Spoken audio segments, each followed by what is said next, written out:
네, 안녕하세요. 레디트 토크입니다. 반갑습니다. 자, 오늘은 책 리뷰를 한번 해볼까 합니다. 책 리뷰 제목은 사랑하지 말자. 도올 김영옥 선생의 사랑하지 말자라는 책이 있습니다. 여기 보시면 요런 책이 있어요. 요게 제가 지금 보고 있는데 2000 몇 년이지? 2012년 8월에 이제 발간된 도올 김영옥의 사랑하지 말자라는 제목입니다. 제가 이제 한창 공부를 할 때 사랑이라는 말을 들어간 책은 거의 다 사서 봤던 것 같아요. 그 중에서 이제 사랑하지 말자. 이 도올 김영호 선생에 대해서 좀 알 필요가 있는데, 뭐, 아시는 분들은 아시겠지만, 이 도올 선생이 이제 철학이나, 역사, 그리고 뭐 중국 고전이라든가 뭐, 다양한 분야에 굉장히 박학다식한, 예전에 이제 EBS에서 불교나 이쪽 강의도 많이 하시고, 우리나라의, 희대의 철학자, 사상가, 최고의 사상가라고 할 수 있는 도올 김영옥 선생님의 책입니다. 굉장히 재밌죠. 그러니까 이게 이 철학가고 사상가고 이제 교육자 교수님 출신인 이 분이 책 제목 타이틀을 사랑하지 말자라고 적었단 말이죠. 굉장히 심플하게 6글자로. 이런 분이 이 한 민족의 우리 민족의 이 대사상가가 왜 갑자기 사랑을 논할까? 굉장히 특이한 그러니까 정말 특이한 거죠. 이분께서 이제 예전에 이제 뭐 사랑에 관련된 어떤 에세이 같은 책을 하나 쓴 적이 있으시다고 하더라고요. 워낙 예전 책이고 한자가 많아가지고 제가 찾아서 보진 않았는데, 그래서 제가 이제 이 책을 예전에 샀었습니다. 이분이 워낙 뭐랄까요? 알고 있는 것이 너무 많아가지고 이 책 한 권의 텍스트가 정말 어마어마합니다. 자, 그래서 이 책을 한번 간단히 살펴볼까 합니다. 이 책은 이제 1장부터 9장까지 있는데요. 사랑에 관련된 부분은 8장, 페이지 289페이지 8장에 사랑 한 파트가 있는데요. 그 전 내용은 전부 이제 뭐 종교라든가 조국, 역사, 우주, 천지 뭐 이런 다양한 패러다임을 이제 본인의 시각에서 설명을 했습니다. 자, 그러면 우리는 연애 관련된 것을 이제 건들 거기 때문에 사랑하지 말자에서 이제 요 부분 사랑만 한번 보도록 하겠습니다. 자, 제가 이 책을 처음 볼 때는 이제 이게 선생과 제자의 문답 형식인데, 지금 생각해 보니까 본인 혼자서 스스로 이거를 이제 문답을 한 것 같아요. 약간 이 말투가 딱 보니까 누가 질문한 게 아니라 이제 본인이, 아무도 본인한테 이제 질문을 하는 사람이 없으니까 본인이 질문하고 자문자답한 것 같다. 그런 생각이 듭니다. 자, 그러면 한번 내용을 보도록 할게요. 굉장히 강렬합니다. 이게 이제 나이가 좀 있으셔서 그런지 몰라도 굉장히 강렬한 문장과 단어를 사용하시는데요. 여기서 이제 첫 번째 질문이 뭐냐 하면 사랑이란 무엇입니까? 라고 제자가 물어요. 이제 제자가 묻고 이제 도올 선생이 대답한 문답 형식인데, 그래서 사랑이란 무엇입니까? 라고 물으니까 사랑이란 케미스트리다 라고 대답을 합니다. 케미스트리. 즉 케미스트리 뭐죠? 화학 반응이라는 거죠. 사랑에 대한 정의를 화학 반응이라고 정말 심플하게 말을 해버리셨습니다. 그래서 이제 여기 다음에서 어떻게 되냐면 이 답에 대한 상세한 설명이 나오는데, 자, 이건 뭐냐면 집약적으로 이루어지며 그것은 화학작용은 대개 난자와 정자의 결합을 성공시켜서 자손의 산출을 기약한다라고 적어놨거든요. 즉 자기 복제의 의무를 행하는 것이다 이렇게 적어놨습니다. 제가 한번 텍스트를 보여드리면서 이제 녹화를 한번 해볼게요. 너무 이게 화면이 볼 게 없어가지고. 자, 이 도울 선생이 뭐라고 하냐면 난자와 정자의 결합을 성공시켜서 자손의 산출을 기약한다 라고 이렇게 말씀하셨어요. 굉장히 재밌죠.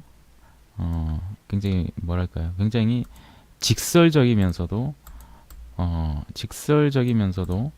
굉장히 맞는 말이긴 한데 이렇게 좀 뭔가 예쁘거나 이런 워딩은 아니죠. 굉장히 그렇습니다. 그래서 이 뒤에 부분에 보면 또 뭐라고 하시냐면 좀 복잡하고 적어볼게요. 좀 복잡하고 세련된 장난일 뿐이다 라고 얘기를 합니다. 즉 여기서 가장 중요한 문장이 사랑은 결국 꼴림이다 라고 말씀을 하십니다. 사랑이 뭐냐, 처음에는 이제 화학작용이라고 하시다가 이제 마지막에는 사랑은 결국 꼴림이다, 꼴린다는 거죠. 이제 남자가 여자한테 꼴리는 것, 뭐 여자도 그럴 수 있겠죠. 그러니까 사랑은 결국 꼴림이다, 꼴리지 않으면 사랑은 없다라고 얘기를 합니다. 꼴리지 않으면 사랑은 없다. 정말 직설적인 말투죠. 그리고 꼴림이란 몸의 신경 말단에서 분비되는 화학 물질의 작용에 의한 것이다. 그래서 사랑은 케미스트리라고 말한 것이다 라고 얘기합니다. 꼴림이란 몸의 정말 케미컬합니다. 신경 말단에서 분비되는 화학 물질의 작용이며 이것이 곧 케미스트리다, 화학 작용이다 라고 얘기를 합니다. 맞는 말이죠. 자, 그러면 여기서 이제 제자가 다시 묻습니다. 선생님, 좀 황당합니다. 사랑, 그러면 아주 낭만적인 근사한 말씀이 쏟아질 줄 알았는데 사랑은 화학작용뿐이라는 말씀이 너무 쿨한 거 아닙니까? 라고 제자가 다시 묻습니다. 그래서 여기서 이제 도울 선생이 뭐라고 하냐면, 그렇지 않다. 인간의 본질은 매우 정직하게 파악해야 된다. 사랑이란 말 자체가 기본적으로 우리의 정서를 대변하는 말이 아니다. 영어에서 자, 여기서는 이제 사랑의 정의에 나오는데, 영어에서의 love, 즉 이 사랑이라는 매우 천박한 용어의 번역일 뿐이다. 우리나라에서는 사랑이란 말은 없는 건 아니지만 그게 오늘의 의미 맥락의 뜻이 보편적으로 쓰이는 말 같지 않다라고 얘기를 합니다. 즉 여기서 말하는 것은 현대어의 사랑한다에는 한문의 애랑 전혀 다른 의미다. 즉 여기에서는 정확한 얘기가 이렇게 나오죠. 현대어의 사랑 러브는 플라톤의 에로스, 기독교의 아가페, 그리고 필리아, 영어의 to make love와 같은 표현이 담긴 남녀 간의 성행위를 포함하여 모든 형이상학적이고 형이하학적인 의미를 포괄하는 넓은 말이다 라고 얘기를 합니다. 그러니까 에로스적인 사랑, 그리고 아가페적인 사랑, 그리고 남녀 간의 사랑, 즉 모든 의미가 포함된 사랑이라는 넓은 말로 된 거다 라고 해서 이거를 약간 비판을 하고 있습니다. 네, 맞는 말이죠. 그래서 이제 도울 선생은 기독교 영향으로 생겨난 이 사랑이라는 외래어가 우리의 가치를 파괴하고 있다라고 얘기를 합니다. 자, 그래가지고 여기서 이제 엄청난 이제 종교적, 역사적 설명이 나오는데 여기에서 이제 다 뛰어넘고 여기서 또 이제 재밌는 얘기 나옵니다. 그러면 이제 질문합니다. 조금 말씀이 과하지 않습니까? 예를 들면 부부지간에 사랑하는 것이 뭐가 나쁘겠습니까? 라고 물으니까 도울 선생이 남편은 아내를 사랑하지 않을수록 좋고 아내는 남편을 사랑하지 않을수록 좋다라고 대답을 합니다. 재밌죠? 자, 한번 적어볼게요. 잠시만요. 자, 재밌는 워딩이 나옵니다. 남편은 아내를 사랑하지 않을수록 좋다. 아내도 남편을 사랑하지 않을수록 좋다. 사랑하지 않아야 평온할 거다라고 얘기를 합니다. 왜 그럴까? 그래서 이제 제자가 이제 혼돈을 느끼죠. 선생님 말씀이 점점 괴이해지는 것 같습니다. 혼란스럽습니다. 라고 제자가 다시 묻습니다. 자, 여기에서 우리 도울 선생의 기가 막힌 해설이 나옵니다. 자, 여기서 뭐라고 얘기하면 사랑이라는 말에는 아낀다 정도의 말 뜻이 있는데 우리가 지금 말하는 이 사랑이라는 것은 이런 거다. 이런 내용이 포함되어 있다. 그러니까 하루 종일 가사에 시달려 피곤한 부인에게 잠자리에서 섹스를 요구하는 놈도 미친 남편이고, 하루 종일 회사에서 경무에 시달리고 스트레스 받고 우울해져서 술에 취해 들어온 남편에게 섹스를 요구하는 여인도 미친 아내이다. 서로를 아껴준다면 우선 그 몸을 아껴주어야 할 것이고, 사랑의 증표로서 몸을 해치는 바보짓들을 해서는 아니 되는 것이다. 이렇게 얘기해서 마구 혼란스럽게 뒤엉켜 타락되어 있기 때문이다 라고 얘기를 합니다. 그러니까 이 그러니까 남편이 아내에게 또는 아내가 남편한테 나를 사랑해줘 라는 말에는 이미 이 섹스에 대한 전제가 깔린 거기 때문이고, 이것은 굉장히 뭐랄까요, 가사나 직장 업무로 지친 사람한테 뭔가 사랑이라는 것은 섹스를 많이 정열적으로 해야 된다는 그 의미가 깔려 있기 때문에 서로한테 굉장히 뭐랄까요, 소비적인 행위다, 그러니까 좋지 않다라고 얘기하는 그런 워딩인 것 같아요. 네. 그리고 이제 말씀하시는 게 애를 낳는다는 목적이 없으면 구태여 결혼을 할 필요가 없다. 이렇고 결혼의 1차적인 목적은 자녀를 낳아 자녀를 훌륭하게 키움으로써 자신의 존재를 영속시키는 생물학적 의무를 다하는 것이지, 부부끼리 죽을 때까지 사랑하자고 결혼하는 것은 아니다. 기실 사랑이란 인생에서 매우 협소한 부분에 국한되는 것이다 라고 얘기를 합니다. 자, 굉장히 이게 뭔가 쉬운 듯 쉽지 않은 문장인데요.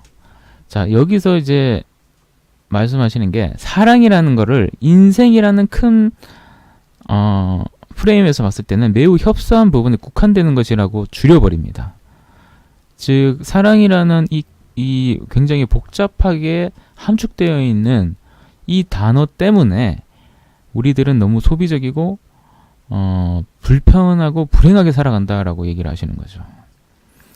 결혼의 1차 목적은 자신의 존재를 영속화시키는 생물학적 의무일 뿐이다 라고 국한을 해버립니다. 우리가 알고 있는 그런 어떤 개념이랑은 조금 다르죠. 일단 뭐 이거는 도울 선생의 주장이기 때문에 그냥 주장일 뿐이다, 그렇게 보셔도 되고요. 자, 여기서 이제 간디의 얘기가 나옵니다. 자, 간디 내용이 나오는데 이것도 굉장히 재밌습니다. 그러니까 여기에서 보는 시선은 섹스에 대한 과도한 미국적인 느낌을 좀 싫어한다는 느낌이 좀 강해요. 자, 마하트마 간디가 어떻게 얘기했냐. 자, 여기서 이제 논증이 나오죠. 마하트마 간디는 13살 때 결혼을 해서 인간의 성에 관하여 일찍 통찰력을 얻었다. 쭉 나가서 기본적으로 부부지간에도 기본적으로 섹스는 자식을 갖기 위한 행위로서만 용납될 뿐이고 그 외의 목적으로 섹스를 할 필요는 없다고 생각하였다. 이렇게 되고요. 그는 불과 37살의 왕성한 나이에 브라흐마차리아에 서약을 한다고 합니다. 즉 이게 무슨 말이냐면 자신의 유욕을 제어하는 능력을 기름으로써 브라만을 자신의 몸에 온전하게 구현하는 도를 발견했다. 그리고 환희가 따라왔다. 라고 얘기합니다. 이것은 지금 보니까 37살의 왕성한 나이에 더 이상 어떤 욕구를 위한 섹스를 하지 않겠다라고 선언을 했다는 것 같아요. 지금 문맥상이. 그렇죠. 그러니까 아이를 낳는 거 이외의 섹스는 안 하겠다라고 마하트마 간디가 37살의 나이에 선언을 했다고 합니다. 자, 이거를 브라흐마차리야라는 서약이라고 합니다. 재밌죠? 자, 여기서 이제 쭉 나가서 이제 동물 얘기도 나오는데요. 동물. 자, 밀림의 왕. 자, 밀림의 왕 사자 얘기가 나옵니다. 밀림의 왕 사자. 이것도 재밌습니다. 자, 밀림의 왕이라고 하는 사자도 수컷의 60% 이상이 단 한 번의 섹스의 기회도 얻지 못한다. 암놈은 계속 강한 수컷을 선호하기 때문이다. 재밌죠? 60% 이상이 단 한 번도 섹스를 못하고 끝난다 이 말이죠. 그러니까 그 무리 중에 우두머리 사자만 많은 수를 차지하고 나머지는 섹스도 못하고 죽는다. 이렇게 말씀하죠. 자, 그리고 나오는 워딩이 텔레비전에 나와서 떠드는 비뇨기과 의사들은, 자, 비뇨기과 의사에 대한 비판이 나옵니다. 비뇨기과 의사 비판. 뭐라고 하시냐면 텔레비전에 나와서 떠드는 비뇨기과 의사들은 늙어 죽을 때까지 섹스를 계속 해대지 않으면 큰일 나는 것처럼 선전해 댄다. 참으로 한심한 놈들이다. 매일 탐욕에 빠져 피곤한 인생을 살다 돼질 것인지 왜 남한테 터무니없는 의학 정보를 남발하는가? 문제는 돈이다 라고 얘기합니다. 그러니까 비뇨기과 의사들이 말하는 워딩에는 섹스 자체를 계속 해대지 못하는, 그러니까 하지 못하는 자체가 문제다. 몸에 문제가 있다. 라고 자꾸 우리한테 주입을 시킨다는 것이고, 그리고 그거 자체는 걔네들이 돈을 벌기 위해서 자꾸 하는 것이다. 그거 자체가 문제다. 우리에겐 아무 문제가 없다. 라고 얘기를 하시는 거죠. 자, 그래서 그러면 이게 정말 맞는 말인가 의문이 드시죠? 그래서 여기서 도울 선생께서 또 논증을 합니다. 자, 본인이 원래 한의사셨거든요. 도울 선생이 한의사였었어요. 네, 한의사였고 이제 몸 동양 철학적으로 봤을 때 몸에 대해서 굉장히 잘 알고 계신 분인데, 자, 여기서 이렇게 얘기합니다. 나는 의료계에 종사한 사람이고 또 우리 집안에 의사가 특별히 많아 의료계 사정을 잘 안다. 종합병원 원장이 주재하는 과장들끼리 모이는 회의인가봐요. 과장회의에 가보면 맨 각 과별로 수입 비율만 따지고 앉아있다. 즉 돈을 못 버는 과는 피 보는 것이다. 현재 의료는 기업이다. 이렇게 기업화된 의료에 자신의 건강을 맡긴다는 것은 참으로 우매한 짓이다. 건강검진을 안 하고 건강하게 사는 편이 좋은 것이다. 이렇게 얘기를 합니다. 자, 이게 뭐냐면 그러니까 지금 의료 체계라는 것은 대부분 믿을 게 못되고 다 돈벌이 장사다.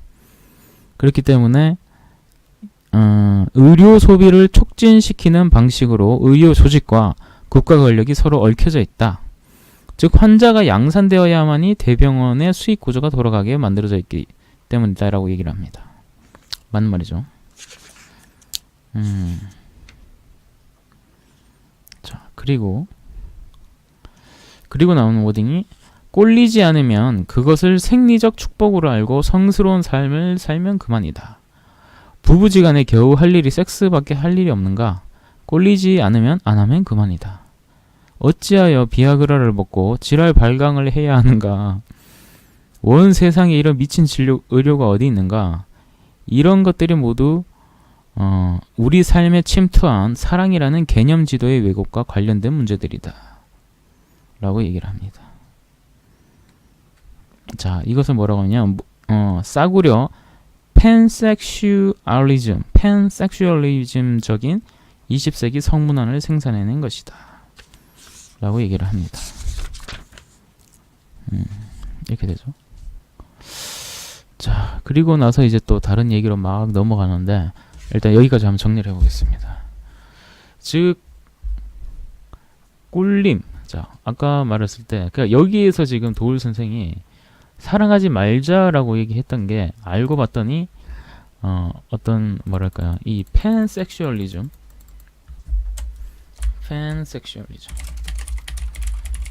이거 자체가 문제다. 굉장히 이거는 싸구려다. 싸구려 성문화라고 해야 될까요? 이런 팬섹슈얼리즘 자체가 문제고 그런 거 있죠. 우리 저기 어디야? 보통 무슨 터미널이나 이런데 휴게소나 이런데 가면 막 변기에 딱 앉으면 눈앞에 그거 보이잖아요. 맨날 뭐 비아그라, 알리스인가? 리스 됩니다. 리스가 이제 뭐 알갱이 하나당 이렇게 파는 것 같은데. 그러니까 발기가 되지 않으면 너는 문제가 있다. 비아그라를 먹어라. 내가 판다. 한두 개씩. 이렇게 맨날 광고가 적혀 있잖아요. 저도 그거 보면서 이게 뭔가 좀 잘못됐다는 생각 많이 했었거든요. 그러니까 일반적인 중년 남자들이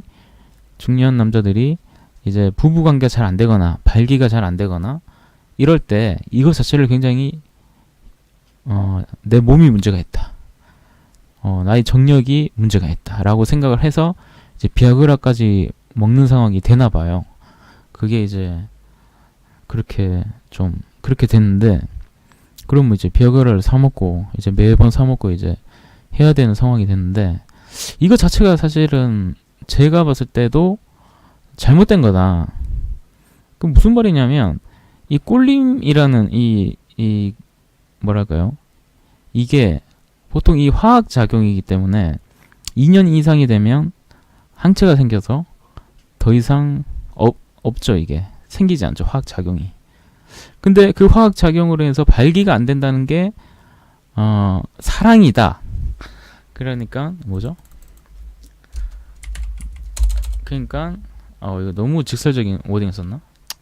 어쨌든 꼴림이 사랑이다 라고 하면 안 꼴림은 사랑이 아니다 이렇게 돼버리죠.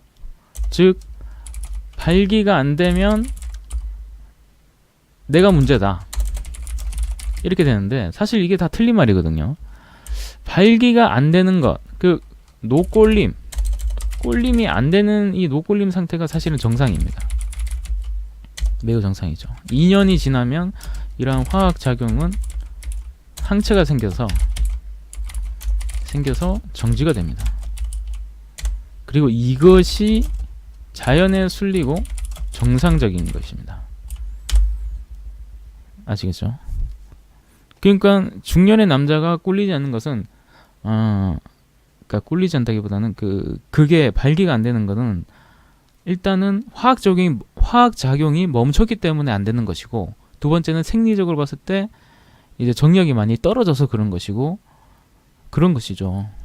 그렇기 때문에 막 비아그라를 먹고 이런 것 자체는 굉장히 잘못됐다. 전혀 그럴 필요가 없다. 라고 생각을 하셨으면 좋겠습니다. 자, 뭐 연애 쪽으로 얘기하자면 이렇게 되겠죠. 나중에 이제 연애가 되고 나도 내 연애 시작 후 한 1년에서 한 2년 지났다. 그러면 권태기가 옵니다. 권태기라고 불리는 것이 옵니다. 누구나 오죠. 누구나. 사람이라면, 인간이라면 누구나 옵니다. 남자도 오고 여자도 옵니다. 그러면 이 권태기는 뭐냐? 결국 화학작용의 중단인 거죠. 화학작용이 이제 끝난 거예요. 그래서 꼴림이 노꼴림 상태가 되는 거죠. 그래서 그런 겁니다. 이건 어쩔 수 없는 것이다. 하지만 그렇다고 해서 이게 사랑이 아닌 건 아니다. 라고 얘기를 드리고 싶습니다. 자, 그래서 우리 도글 선생님께서는 너무 왜곡된 의미로 우리 사이에 쓰이고 있다 라고 얘기하고, 이제 뒤쪽 부분에 나가면 이제 막 효가 나오고 동방예의지국 나오고 막 사회화가 좀 굉장히 어려운 얘기 나오다가 뒷부분에 이제 또 재밌는 내용이 하나 있었는데,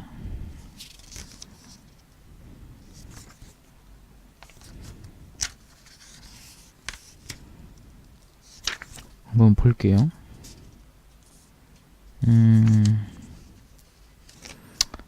자, 이것도 재밌네요. 자, 이런 질문이 나옵니다. 그런데 유감스럽게도 할 수가 없지 않습니까? 예쁜 사람을 쳐다보기만 해도 꼴리는데 꼴린다고 그 사람과 할 수가 있겠습니까? 라고 물어요, 제자가. 그래서 도울 선생님이 말합니다. 젊음은 꼴립니다. 지금 명문잖아. 젊음은 꼴립니다. 제가 한 말이 아니라 도울 선생님이 한 말이죠. 반대로 꼴리니까 젊음이다. 학생 시절에는 버스에 올라타면 앞에 손을 들고 있는 여학생의 겨드랑이 밑에 난 털만 봐도 성기가 터질 듯이 꼴리기 마련이다. 그리고 통학버스가 초만원일 때도 차장이 자꾸 꾸겨 넣어서 버스가 움직이는 시간에 남녀가 이제 뭐 신체가 접촉이 되면 또 뭐 이렇게 한다.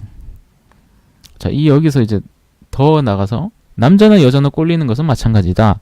여자의 성기에도 자지가 들어있기 때문이다.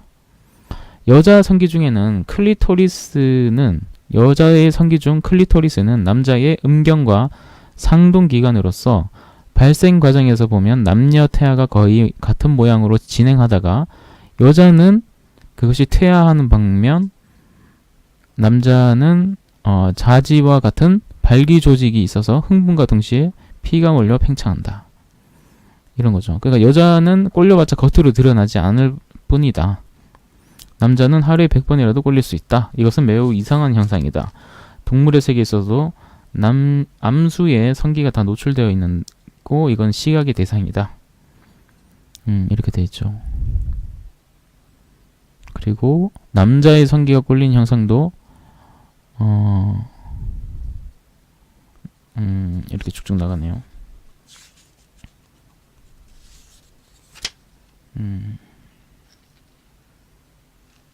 항상 마구 걸린다.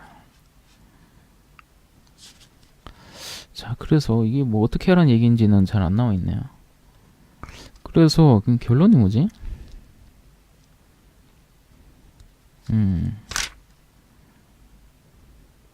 여기도 굉장히 멋진 문장이 나옵니다. 꼴림에도 불구하고 여학생에게 다가가서는 아니 되는 그 거리가 바로 수백만 년을 통해 발전시켜온 문명의 거리라는 것이다. 굉장히 멋있는 문장이죠. 꼴림에도 불구하고 여학생에게 다가가서는 아니 되는 그 거리가 바로 수백만 년 동안 만들어온 문명의 거리다. 이거죠.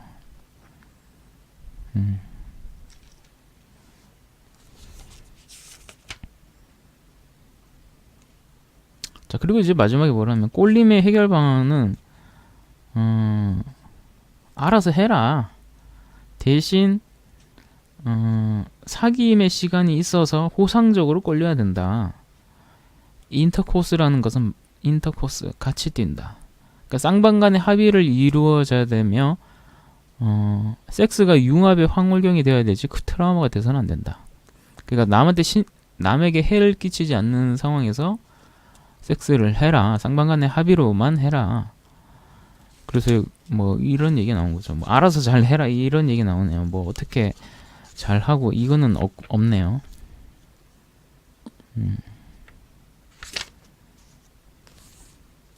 그리고 마지막에 이제 나오는 게 좀 재밌는 얘기가, 그러니까 이게 이런 얘기야. 섹스의 체험은 미룰수록 좋다. 재미있는 일들이 얼마나 많은데 위인전 하나를 독파하여 그 생애의 체험을 공유하기만 하여도 시간 가는 줄을 모르는데 왜 하필 음지를 쓰셔야 되는가 라고 얘기를 합니다. 그러니까 우리가 지금 해야 될 어떤 것들이 엄청 많은데 왜 섹스에 몰두하느냐, 더 넓게 봐라, 뭐 이런 말씀인 것 같아요. 그리고 이제 보면 이것도 나오죠. 수정, 착상, 태아의 발생, 성장, 분만, 양육의 모든 책임이 여자에게 돌아간다. 따라서 남자는 근본적으로 무책임하며 공격적이며 순간 충동적이며 변덕스럽다. 그러나 여자는 성에 대해서 책임을 질 수밖에 없으며 방어적이고 선택적이며 장기적 미래를 고려하지 않을 수 없다. 생명의 주체는 여성일 수밖에 없다. 따라서 코이투스는 남성이 여성을 설득시키는 과정일 수밖에 없다 라고 합니다. 즉 여성이 굉장히 불리한 상황이기 때문에 항상 성에 대해서 책임을 지는 입장이고, 본인이 장기적인 것을 보고 남성을 선택할 수밖에 없는 거기 때문에 남성이 여성을 설득시키는 과정이 필수적이다 라고 얘기를 합니다. 여기까지 한번 가볍게 봤습니다. 굉장히 직설적이죠. 굉장히 직설적인 내용인데 뭐 옳다 그르다 이걸 떠나서 한 번쯤은 참고를 할 만한 내용인 것 같습니다. 굉장히 직설적이네요. 뭐 저는 일단 여기에서 이제 이 조금 알아야 될 게, 이게 사랑에 대한 이 의미 자체가 굉장히 잘못되어 있다. 그리고 어떤 몸의 신체적인 어떤 그런 뭐랄까요, 신체적 꼴림은 한계가 있다. 한계가 있다는 것을 이제 인정하자. 한계를 인정하고 그거 자체에 몰두하지 말라. 그러니까 우리 이제 뭐 야동 같은 거, 포르노 같은 걸 보면 굉장히 왜곡되어 있어요. 그래서 이제 막 성범죄 같은 거 일어난 거 막 보면 대부분 얘네들이 막 이상한 소리 해댑니다. 우리 나영이 사건의 그 범죄자, 그 새끼도 때려 죽여야 되는데, 그 새끼가 하여튼 그 범죄자가 하는 얘기가 뭐 여자는 그러려고 뭐 어른 되면 다 그러려고 그런 거 같지 않냐, 뭐 이상한 그런 게 돼 있어요. 이게 굉장히 이제 정신 상태가 썩었는데 이게 왜곡되어 있어서 그래요. 이게 잘못된 거잖아요. 이게 잘못된 정보를 계속 주입받으니까 혼자서 왜곡을 하고 막 이상한 성범죄를 막 저질러 다니는데, 이런 놈들은 정말 최소 100년 때려야 됩니다. 성범죄자들. 그리고 우리나라는 이 성범죄에 대해서 좀 얘기하면, 성범죄가 일어나지 않기 위한 어떤 그런 시스템이나 교육이 전혀 없어요. 그러니까 뭔가 이렇게 뭐랄까요, 우리 어릴 때도 보면 이제 성교육이라는 게 너무 감추기만 하는 그런 형태잖아요. 차라리 드러내놓고 그냥 외국처럼, 뭐 네덜란드에서는 뭐 방송심의란 그런 게 없어가지고 굉장히 다양한 주제를 가지고 막 얘기를 한다고 하더라고요. 그래서 반대로, 그러니까 공개적일수록